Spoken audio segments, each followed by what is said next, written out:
My particular perspective and opinion, this is an individual basis thing. It didn't happen with me, but I will say this, that there's a sort of rule of thumb that says you need 7 times the good for every bad. Like if you have a bad day with your wife, you need 7 good days just to kind of break even. So, if you had 20 bad years with your parents, by that rule of thumb, you'd need 140 perfect years with your parents to even it out, even if we don't count the fact that first impressions tend to be just a little bit more lasting than later ones. Restitution generally occurs when you can be made whole, right? So if someone breaks a garden gnome in your front yard, they can go on eBay, they can buy the garden gnome, they can put it in, and then you've been made whole to some degree. I mean, minus sentimental value and so on, but at least you have the garden gnome back. I remember once I was dating a woman and she lent me her treasured copy of The Princess Bride and I left it on the subway. Oh, it's terrible. And what I did was I scoured all the used bookstores that I could find until I found the same year, and I, apologized and gave it back to her, and she was fine with it because obviously I'd done what I could. I mean, I made a mistake. I got her the copy of The Princess Bride back, the book, and that's the best that I could do.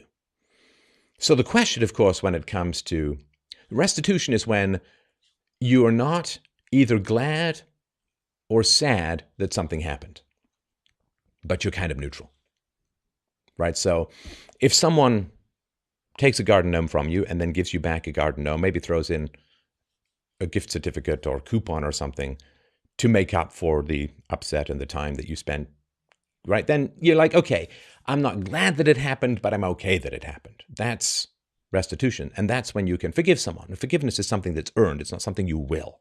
It's not something you push out of yourself like toothpaste out of a tube. Other people have to elicit it from you through their positive actions. And emotion, it's like love. You don't force love. You don't force forgiveness. It's not something you will, and it's not something that you are good for providing if the person hasn't earned it. Forgiveness must be earned. It's an emotional state that you passively wait and see, how do I feel about this? Passively with love. I don't force myself to love someone. How do I feel about this person? Love or indifference or not good. And so restitution is when you're, if somebody breaks your garden gnome and then offers you $1 million, you're glad that that person broke your garden gnome, right? Yay. That's too much, right? Too much, right? So restitution is when you're, it's fine. It's fine. Let's put it in the past. It's fine. It's not great. It's not bad. I'm at the tipping point of it's okay. So that, of course, is the question. Can restitution be provided for an abused past? Well, if your parent breaks your toy and then buys you another toy and takes you out to a restaurant that you love and says sorry, you're kind of okay. There's restitution, right? If your parent or your spouse snaps at you or it's like, oh, I'm so sorry, and figure out what happened, and you then... I've had conflicts with people in my life where I'm actually happy that the conflict occurred because it gave us great progress and great knowledge, wisdom, understanding. It made us more secure that it wasn't going to happen again, and rightly so. So restitution is when you're okay.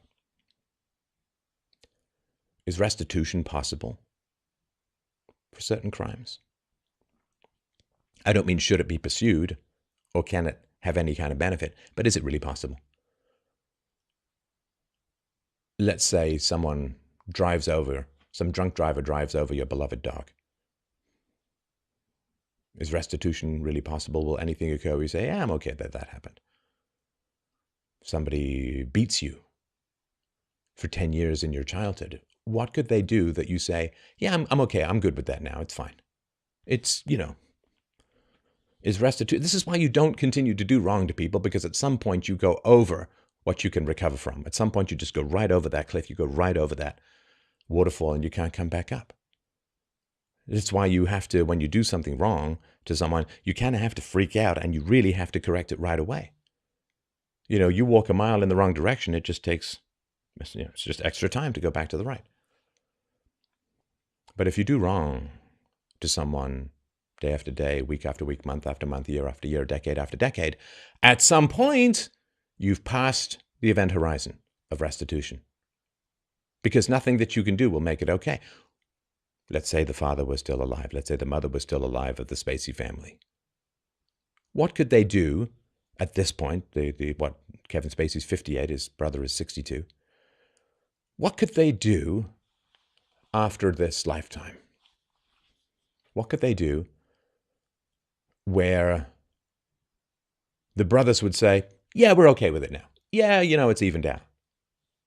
Guy didn't even have kids. Terrified because he'd misidentified the cause. So these are all of the challenges and the dangers. Forgiveness for parents, forgiveness for evil is permission for yourself. And don't do that much wrong to people when it can't be recovered from. Love, and often the future of the relationship, is dead.